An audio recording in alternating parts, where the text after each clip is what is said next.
What's up, guys? Sir Sneaker here, and welcome to Soul Talk, Episode 2. I am Sir Sneaker. I review sneakers on YouTube. I keep you guys updated with sneaker news, but hopefully by now you've heard of me. But so without further ado, let's get into the introduction of the second host, Preston. Hey, guys. I thought One Veracity was going to go there just because I like to let the guests go first, but it's all good. So, yes, I'm PB, as you probably know. Today we have a special guest. We have One Veracity. Thanks to y'all's quotes, we listened. One Veracity was hands down the most popular guest appearance that was wanted by the audience, so that's what we did. Fran will not be joining us, unfortunately, today. He is busy man with all those subscribers, tell you what. So, One Veracity, I'm going to introduce those people who don't know you, but most people probably know you, so. All right. Thanks, guys. One Veracity here. I really appreciate all the requests and everything. I've been friends with PD for a minute now, and definitely saw his project and wanted to get involved, too. So thank you guys for almost forcing my hand in the matter. I'm One Veracity. I review sneakers on YouTube. I hope a lot of you guys have heard about me. If you haven't, check me out, One Veracity on YouTube, and follow me on Instagram, too, for daily updates. Awesome. So without further ado, I personally would also like to thank One Veracity for joining us. Definitely really appreciate that. And like Preston was saying, just goes to show you guys that we definitely are down to listen to your requests. If you want a guest on here, we're going to do our best to get that guest. But without further ado, we're going to get into our first topic. And our first topic for today is actually a discussion of everyday shoes and what constitutes, a shoe that you wear daily. And where this question sort of came from was I get a lot of questions about, what I wear daily, and my answer is, I wear Aqua 8s a lot. I wear glow-in-the-dark Jeremy Scott wings. I wear black and pink Yeezys a lot. And a lot of people I know were originally very surprised by that because, a lot of people would consider those shoes to be heat. But to me, I don't actually choose my daily shoe based on how expensive it is or, what happens if I mess it up.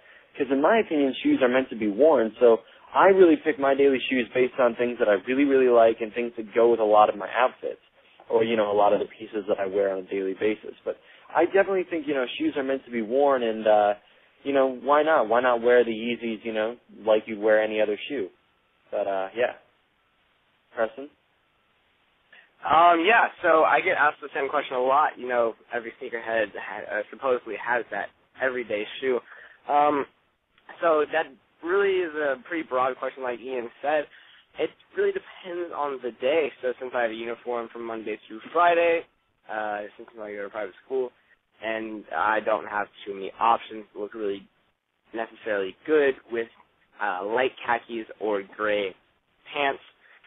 By gray pants, I mean pants, not jeans. So I really don't have too many sneaker options. They look kind of goofy, so I usually just go with my boots of some sort or some dress shoes. So my everyday weekend wear during the day is usually a pair of the white Vans, and then probably at night, throw in the Louboutins or whatnot. But I really treat most of my shoes the same. Really the only ones that I try to beat up are my all-white Vans, and that's just because I'm doing the Vans project. If you're not following me on Instagram, check that out, and you'll see what the White Vans project is all about. But I really treat most of my shoes with the same amount of respect or disrespect, whatever you want to say. People say my shoes are beat, but I just love wearing my shoes, and sneakers are really meant to be worn, and that's my opinion on it. What about you, Veracity? Well, see, to me, there are my three daily shoes, at least what I'm working with right now at college, are the Black Cement 3s, the Laser 4s, and the Supreme Blazers. And kind of what constitutes it for me, again, is something that you can definitely wear easily, but also for me it's like the shoes that I wear on the daily, I want all my shoes to always look good, so the value doesn't come into play so much. It kind of is how well they look after a lot of wear. Now, something like the Supreme Blazers, I wear once a week at least, and they look as good as the day I bought them. I bought them used actually at Dunk Exchange, but they look as good, if not better than that day. But then something like the Tiffany's, which has about the same resale value, people would say, as the Supremes, I do not wear that often at all because they crease up really easily. So I believe in wearing your shoes as much as possible, but a daily shoe for me has to be one that I can wear a lot and is still going to look good and if I wanted to wear it to a special occasion, would still be appropriate for that occasion. So that's why I kind of pick my daily shoes on I want something that's really fresh, but I also want something that if I'm going to wear it on the daily or the weekly, that it's going to still look good, and I'm not going to lose one of my favorite shoes to, like, having a ton of creases, having a ton of dirt, like, one of the clear-soled shoes. Like, I just can't wear my foams, my 11s, as much as I would like to because it rains a lot in Boston. So it's like I'm not going to wear clear-soled shoes on the daily because they won't have the wearability to the length that I would want them to. So kind of for me, it's how long they're going to look good for, and if they can look good for long, I don't care if they're expensive then. I'll wear them as much as I want. Yeah, I totally agree. And I think, that it's sort of a conundrum that a lot of sneakerheads run into. It's if you're going to spend so much money on a shoe, you definitely want to get your use out of it, but at the same time, you don't want to wear it twice, have it rain and have it be totally destroyed. I mean, a lot of people are very shocked when they hear that I wear my Yeezy samples. And I'll admit, like, I even wore my gray and red Yeezy samples out, like, when I went to go to dinner. And it started raining and everything. And, like, I had to get bags inside the bags around my shoes and everything. I looked goofy. But at the same time, it's like, that allowed me to then go out that night, enjoy the shoes. But, I at the end of the day, I'm a sneakerhead, and I had to save them, But I do think that... You go. Oh yeah.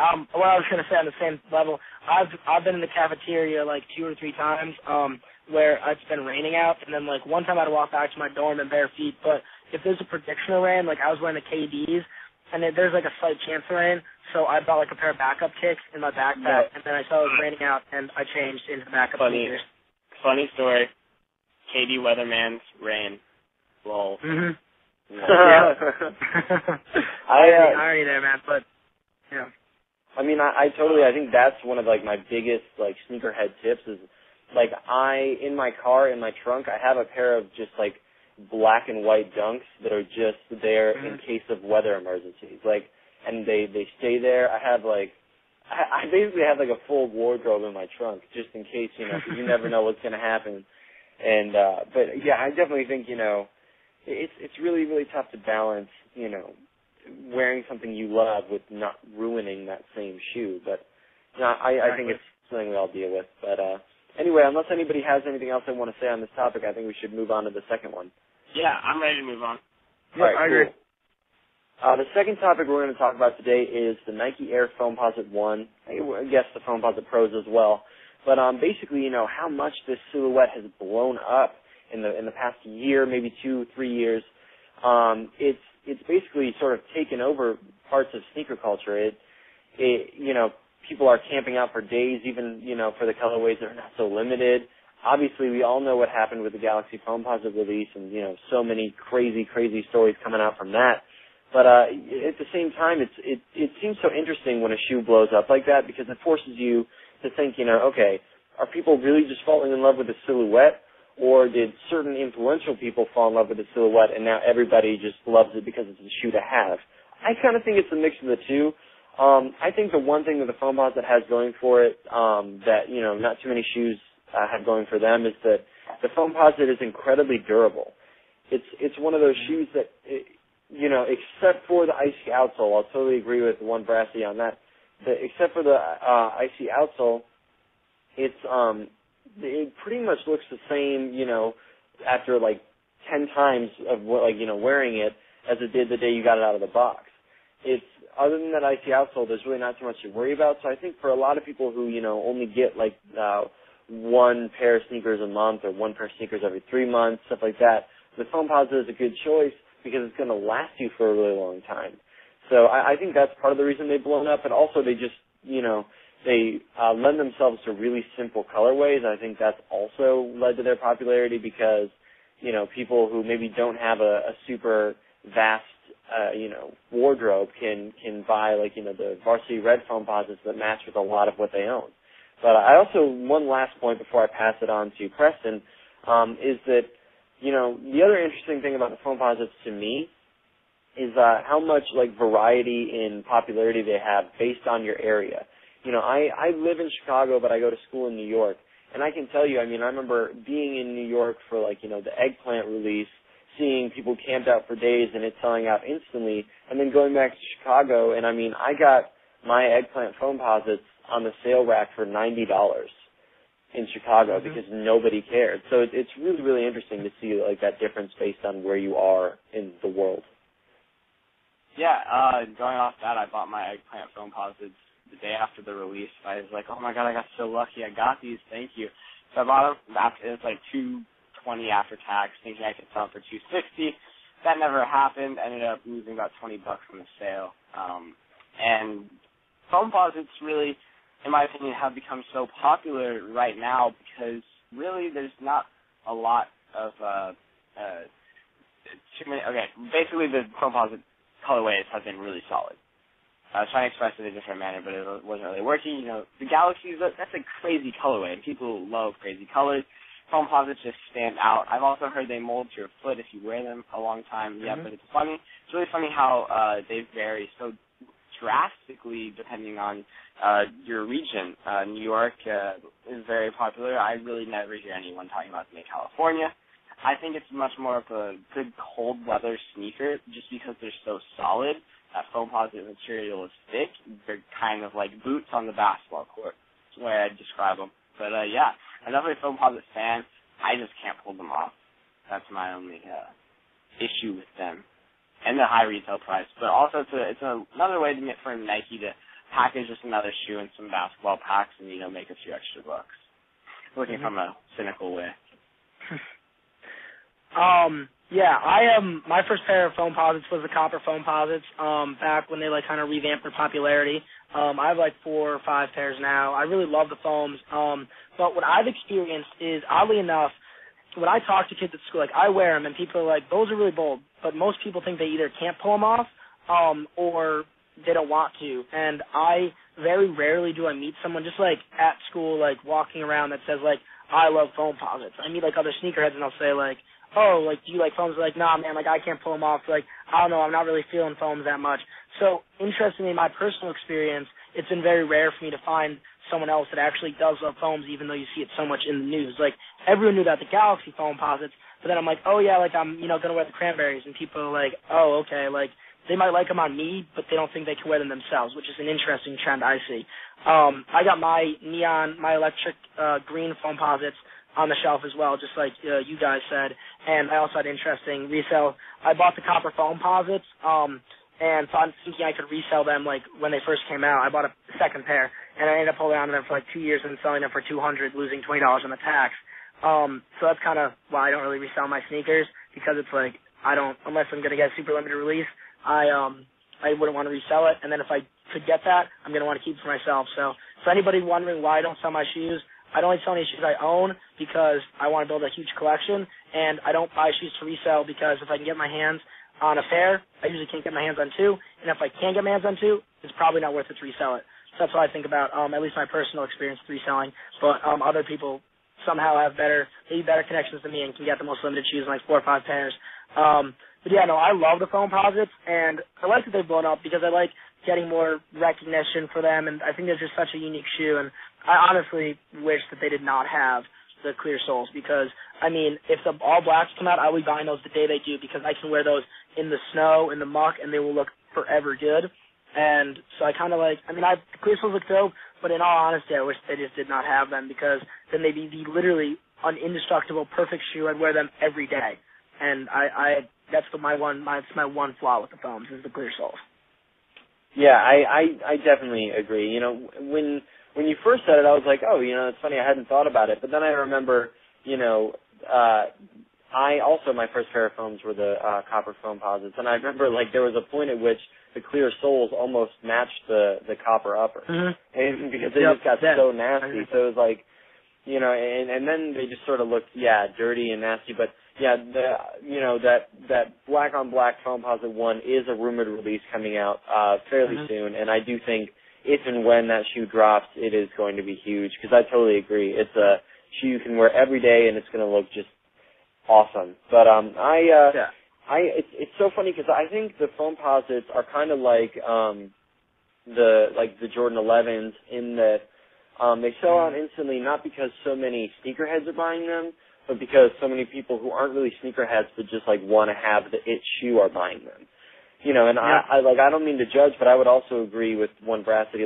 People I talk to in the community don't seem to be too in love with foam posits, but people I talk to, just who are kind of sort of into shoes maybe, have 3 pairs.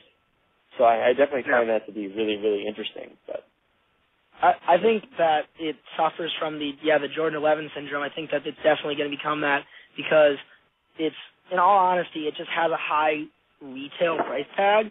So to people that might not be able to get all the most limited Jordans, foam posits have a pretty wide availability, and so somebody might not be able to get the most limited Jordans or SBs or whatever, but they can get the foam posits and they're still wearing a $230, $40 sneaker after tax. So for some people, they might just want to be able to show off in that respect. So I think that also gains in popularity. Now with the press coming from the Galaxies, now it's definitely going to be like the Jordan 11s, I think, with every release, because they're released more frequently, so it's less of an event like the 11s. But I think that's definitely suffering from that syndrome where people hear about a foam posit release and they think they have to buy it just because it's a colorway coming out, regardless of if they actually like it or not. Yeah. So going off that, Ian, are you ready to change subject? Oh yeah, we if you wanna, let's go for it. I don't have anything else to say. Yeah, I'm ready to change. I just think this is a pretty big topic to challenge in one episode or one half episode. Mm-hmm. So I'll get it started because I think, a lot of people have been seeing it on my videos and a lot of other people's videos, how, the sneaker game is really, really translating to a lot more than just sneakers these days. Now, of course, sneakers have always been accompanied by matching clothes. You got your red and black Jordans, you can wear black jeans and a red T-shirt, this and that, and just very matchy. The best way I could describe it. But now you see a lot more, higher-end luxury brands peeping into the sneaker community, the sneaker game, and it's kind of weird, started with the Louis Vuitton belt, the accessories, but now it's moving into more, Givenchy stuff, and really, my opinion on it is it's the new high-end stuff like Vape and BBC was, and Supreme. That stuff is more in the middle, and now you have Givenchy, like Balmain, stuff like that, and we have a few reasons that we conjured together, came up with and discussed before the show, and we'd like to share those with you. So the first one, of course, are artists, famous artists, rappers. You have Big Sean, Kanye West, Pusha T, all good music, Kid Cudi, all these guys, they're well-dressed because they're successful, they're artists, they like to express themselves through their clothes as well as their music, of course. And all artists have that. Just the rap artists tend to, go towards the sneaker community much closer. So, you have Kanye pulling off all these crazy high-end luxury brands and him actually designing women's clothes himself, one big venture that he's pushed through, even though a lot of hate and criticism. So, honestly, it's only natural for things to progress. And whether or not people are ready for it, it's happening. A lot of people don't realize it, but they're going to like this stuff in about 6 months. I know I was like, wow, I will never, ever, spend that kind of money on a T-shirt. And then a few months later, I'm out of Supreme because all the hype, I'm Tyler, the Creator, and I have an expensive T-shirt on my body with a pair of Jordans. But that's just my opinion on it. I love where it's going. I think it's a great, little twist and very, very much more mature, I'd say also. So, I definitely agree with Preston. It's going in an interesting direction. I see 2 main reasons for this. The first, I think, is the biggest reason is that no matter what age you were when the sneaker culture was about 2-3 years ago, when I really heavily got into the game, and what a lot of people did, I think, everyone's gotten 3 years older. So if you're 20 or 23, if you're 15, now you're 18. And what that means is that people are going to have more means, more money, be it you got a job, be it now you're out of college, various different things, that they have more money to spend, so they got out of just buying, your Vape and BBC, because they did suffer a bit like last year, I think, and honestly the style of, the whole brand suffered a little bit.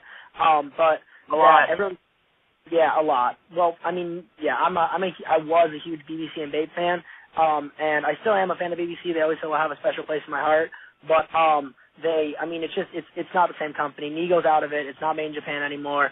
Jay-Z owns part of it. Pharrell's still involved, but it's just they recycle a lot of their logos, and I guess once you kind of own them all, you don't need to buy them again. But I'll always love them, and always rock them, but I might not hold them in as high esteem anymore. As long as you're not wearing a T-shirt that just says Billionaire Boys Club, and you should, I don't know, dude. Whenever I wore one like twice, and I just felt like such a dick. Like, I don't know, man. I don't want to, since it would get really off topic if I went through the whole story, I'd keep telling my own story, but pretty much I'll always love them because the whole Billionaire Boys Club made me who I am today. It just influenced me a lot. And it's obviously changed. My style's obviously changed a lot, but it's kind of like where I came from in terms of my getting into the real world. So I always got to respect them. But in any case, everybody's grown up, so they want the next thing. Everybody has Billionaire Boys Club t-shirts. Everybody has Babe. So now the next level is to get to a luxury level. And so people have the means to afford this now. So they are, or like Preston, or a lot of other kids I know are choosing to sell some of their less desirable sneakers to buy more expensive clothes. So I think the means that people are finding a way to afford this stuff, and that's why it's becoming even more popular. But again, I think what's really driving it beyond just people being able to afford it, the taste is, in all honesty, Kanye. Because my first luxury item was the Louis Vuitton Steven Sprouse t-shirt when the Yeezys came out, and that was way before all these Givenchy t-shirts are popular and everything. And so that was what, in my opinion, started it all off. The fact that you can get a designer logo t-shirt that shows off. I mean, I don't want to say that people are buying them because they're expensive, but think about the designers of t-shirts that you see on people. It's all because of the recognizable pattern or logo. Because it's like you're not going to, the Ballman trend is a little different. But other than that, like you see the YSL logo tees a lot just because YSL makes them. I don't think people really love YSL. I think they love that a brand makes a t-shirt that has a big logo on it. And I bought the all black version of it, so it could be a lot more subtle. But I think that that's another reason. But in any case, Kanye, it matched perfectly with his Yeezys. And then once Riccardo TC designed the album cover, and then they made the Givenchy t-shirts to match, I think a lot of people looked a lot more closely at Givenchy after that. And then, I mean, I love the designs of the t-shirts themselves, but once they did that, they wanted the shirt that looked like the album cover. And then once they saw or got that, then they're like, wow, there are some other dope designs here. And then they started looking into more of the luxury t-shirt market. And so I really think Kanye has helped a lot of the trend, at least in my knowledge of what's happened. But those are kind of my general thoughts on the topic. I mean, I totally agree with most of that. Like, I definitely think Kanye has been the driving force behind this shift, at least partially.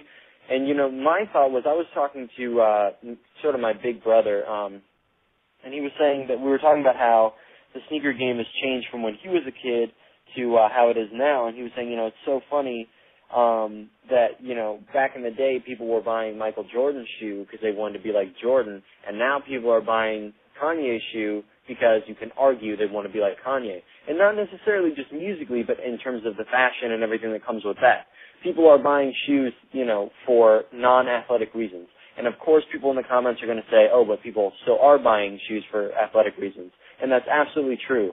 But, like, speaking about our community specifically, people are not really. And I personally come from sort of a different background than One Veracity or Preston, in that I never really wore Bape or really any high fashion brands. I mean, the most like high fashion stuff that I have is like I have a Louis Vuitton bracelet, I have like a coin purse, and that's about it. Like, and I just got the Just Don, which I got a lot of hate for. But like you know, beyond that, like I've always really like dressed in like pretty cheap stuff, and also like I never dressed like a sneakerhead. And that wasn't like a conscious decision, like, oh, yeah, I'm not going to dress like the rest of these guys. It was just like I dressed, you know, how I dressed. So it's interesting to me that, you know, One Veracity said that he didn't want to say people are buying it because I do think people are buying things because they're expensive, and I think in a lot of cases that's really the only reason. And I find it interesting that people always, you know, come to me and they're like, oh, you're not really that into fashion. I'm like, well, yeah, I am. I might not be as into fashion as some of the other guys, but I am into fashion. Just because I don't buy, you know, these luxury brands doesn't mean I'm not into fashion. Like, I still go to, like tons of fashion shows, all that stuff. And, like, you know, a little sort of sneaker fact that people don't really know, like, my mom used to be a modeling agent. So she used to like work very closely with all these companies, and she's been to like more than her fair share of fashion shows. So like she sort of brought me into that, and like you know, it's I think, you know, a lot of times people buy what they think is fashionable, and it's really like fashionable in our community. Like if you go to like runway shows or like, you know, things like with actual like designers and stuff like that, it's like no, it's kind of like a different community entirely. Yeah. And I definitely agree with that, and I feel like I get just a little bit of hate for a few different things that I always try to throw out there, just because I'm in Houston, and there's not all too much fashion-related stuff going on. Like, David, you always go to L.A., so you always, you know, get that side of, you know, the fashion world, and then y'all are really close to New York, so you kind of got the best of both worlds fashion-wise in B.C. I toured there. Shout out to One Veracity. Yeah. To pay me and go to the video. Go check that out. It's dope. People are really well dressed up there. And Houston, I don't know. There's always something to be desired. I've always actually at my school been that one sneakerhead. I could officially say there's absolutely not one other sneakerhead at my school, especially in my high school. And a lot of people find that amazing. So, like, just think about it. Like, I call hypebeast a lot. But really, a major term for the hypebeast is, like, you know, you get these shoes just to show them off. And if I really got them to show them off, like, then I would care about, like, other people noticing them at school. But, dude, when I would wear my Yeezys, 2 people would notice, and none of them would care. They'd be like, oh, those are Kanye shoes? I'm like, yeah. And they'd be like, oh, cool. And so just, like, I don't get it, but the fashion stuff is just, I think, awesome because everyone really notices what you're wearing more than your shoes. Most people, believe it or not, do not look at the shoes first. I can remember basically the pair of shoes I was wearing any night that's significant. Like, you can tell me, like, some night that you remember, I'll remember the shoes, I promise you. Yep. No, I agree. Yeah. Oh, sorry, Preston. I'll say after you. You got it, bro. Okay, so I think what my comment earlier about not wanting to say it, I meant I didn't want to believe that people are doing it, but in all honesty, I do think, I mean, I know people love those Rottweiler T-shirts, but, I mean, if you do not know that is a Givenchy T-shirt, like, when I first saw it, I was like, why is that dude wearing that Rottweiler T-shirt in the club? And then I looked it up, and I was like, okay, it's like a $400 T-shirt, but the album cover T-shirts, like the ones that mimic that, I think are dope, and I would love to have one of those. But like something like the Rottweiler T-shirt, I think, in all honesty, most people are buying because to us and in the community, it's a recognizable Givenchy T-shirt. But if I wore that T-shirt around BC, people would not be like, oh, it's a dope T-shirt. They'd be like, why do you have a dog on your shirt? Like they wouldn't get it. And so it's like, not that they're gonna know that the album cover T-shirts are expensive, but I just don't think a T-shirt with a dog is really stylish at all. I mean, if I saw that in the rack without 15 kids on Facebook and whatnot wearing it, I would literally never have considered thinking that was a good T-shirt. I would have gone and I probably would have met the store and I would have been like, are you kidding me, bro? $400 for a T-shirt with a Rottweiler on it. I'm not hating on people that have it because I'm sure you pull it off, and I've seen a lot of great looks where it looks actually really cool. But I'm saying the T-shirt itself, before seeing all the fits and before seeing everything, I would never have bought without seeing other people buy it, and I wouldn't buy it myself because I would choose a different T-shirt over it. But what I'm saying is that I feel like originally a few people really did like it or thought it was dope, but then a lot of other people buy it because now it's a recognizable T-shirt, and there's not a lot of recognizable designer T-shirts.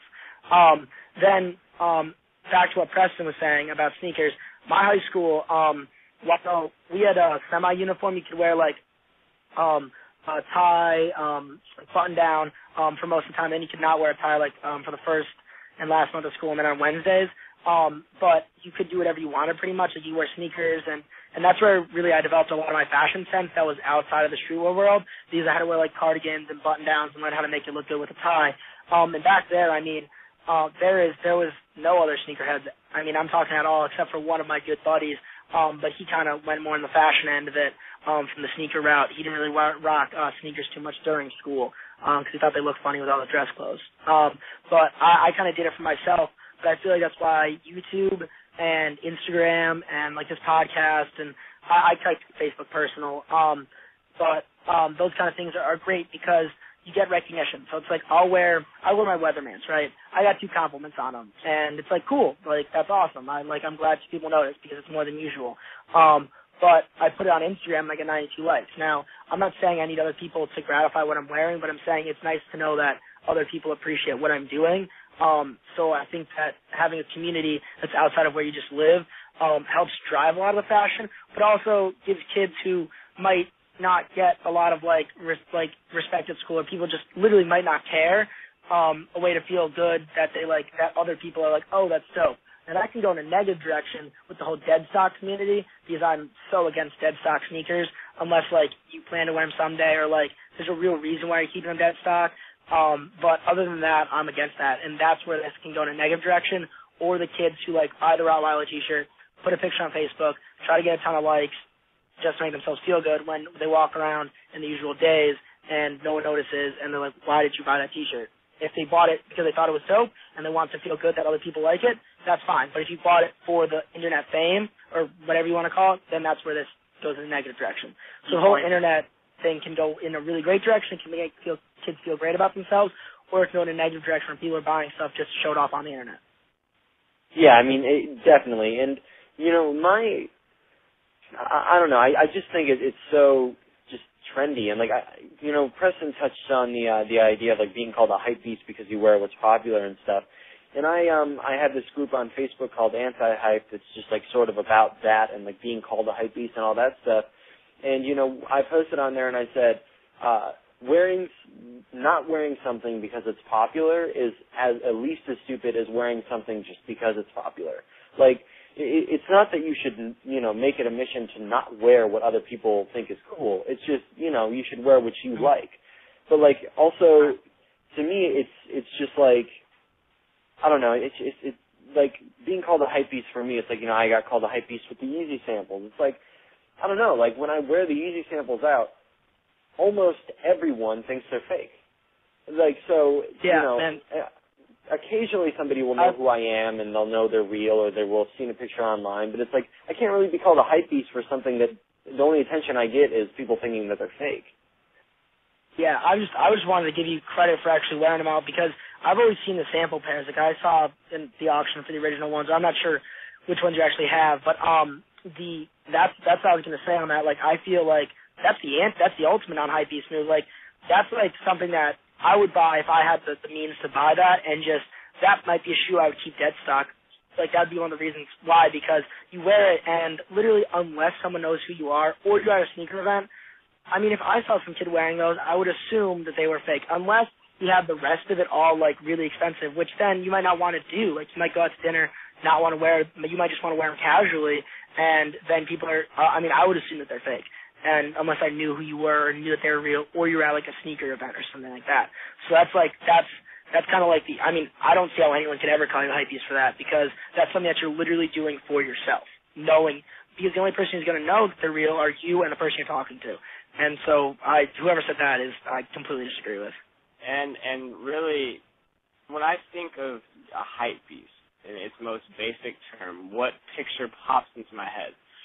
The picture of the kid wearing a Supreme camp cap that's some crazy pattern, and a piece of t-shirt in white, some tight-ass jeans, and some Yeezys.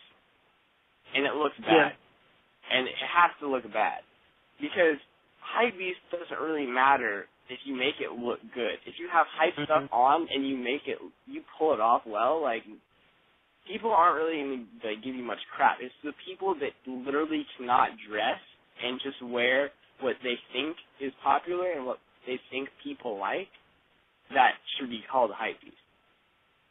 Yeah, I totally agree. And there's, for instance, there's somebody who, is kind of sort of popular in our community. I'm not going to name names or anything, but I remember I saw a picture of him wearing a Burberry shirt, a graffiti Louis Vuitton belt, and he also had a coin purse hanging from his pants, and the pants were a different color, and yeah, the hat had a crazy design on it, and then there were Louis Vuitton Johns on the bottom, and each individual item was expensive and nice or whatever. But all together, yeah, it just looked like a a WTF moment. It was none of this stuff looks good together. Whatever. Maybe that's just my opinion, but it was definitely sort of, to me, it was somebody wow, you're kind of reaching there, buddy. Yeah. No, I think, well, I'm not going to lie. I like to wear what's popular, but not just, I like to wear the brand that's popular just because I like something that's cool, like everybody does. Like, anybody who says that they like something just because they like it is lying in some respect, because the way your tastes form are through what other people think. You don't, you don't wear something that no one else has ever heard of. You could, and that's dope, but I'm saying the majority of what people wear or dress like styles-wise is because it's what's fashionable. Like, nobody's going to go out and wearing, like, all neon spandex like it's the 80s or something. Like, that's not going to happen, and that'd be somebody being a true individual. So, like, I mean, I suffer from the whole, like, hypebeast trend a little bit. Not that I dress, like, retarded like that, but, like, I would wear, like, on a given day, like, if I'm going for, like, some days I'll have, like, the streetwear look, and streetwear and hypebeast can be very closely blurred, because you can catch me wearing my Supreme blazers, a pair of khaki jeans, a Gucci belt, or just, like, a regular belt, a Babe hoodie, and a Billionaire Boys Club hat with, like, a T-shirt or just some kind of snapback. And then the next day you'll catch me wearing a button-down shirt, a rugby cardigan, black wax jeans, maybe sneakers, or just boots. And I like that there's varying styles, but a streetwear look can be very easily concerned with a hypebeast look. But again, I feel like the hypebeast kids are the ones who dress exactly like what you're saying. Like, my stuff's all going to match, it's all going to coordinate, and it's all going to look good together. And that's a byproduct of it being the expensive brands that I like. Even though I've gotten out of Billionaire Boys Club much more into Diamond, because I think they're doing much more creative T-shirts, personally. But I think I think the kids who are truly hypebeasts are the ones and who post everything on Facebook, whose Facebook are solely dedicated to, like, just posting pictures of themselves wearing stuff. Like, I suffered from that right when I first got into streetwear. I was like, I want everything to, like, look good. Like, I want somebody to look through my thing, like, to me, to make sure I have an ice cream T-shirt on every picture. Then I was like, wait, stop. I shouldn't do that. Like, that's not what it's about. It's not about me standing somewhere wearing a T-shirt. It's not about me being in a group of people and making sure that I'm wearing the right T-shirt. That's not what life should be about. And so that's when I stopped that. And now it's like, my profile picture right now is like me, like, you know, like a YSL T-shirt and stuff, but that's just because it was a cool picture that I took on vacation with Instagram. And then, like, my Facebook is not dedicated to that at all. So that's just me. I mean, some people, they don't have the YouTube or the Instagram following or Twitter following or whatever, so that's their outlet, and that can be fine. But I feel like the hypebeast kids are the ones who, like, kind of just buy Supreme or buy, like, whatever they want and then just show it off and be like, name everything that's in their outfit. Like, I did that in one picture. I named every single thing in it. And I don't know, it's like, I feel like it can go a lot of different ways. You can be wearing the same clothes as a proclaimed hypebeast, but not be one. It all depends how you go about it, what you do, and why you're doing it.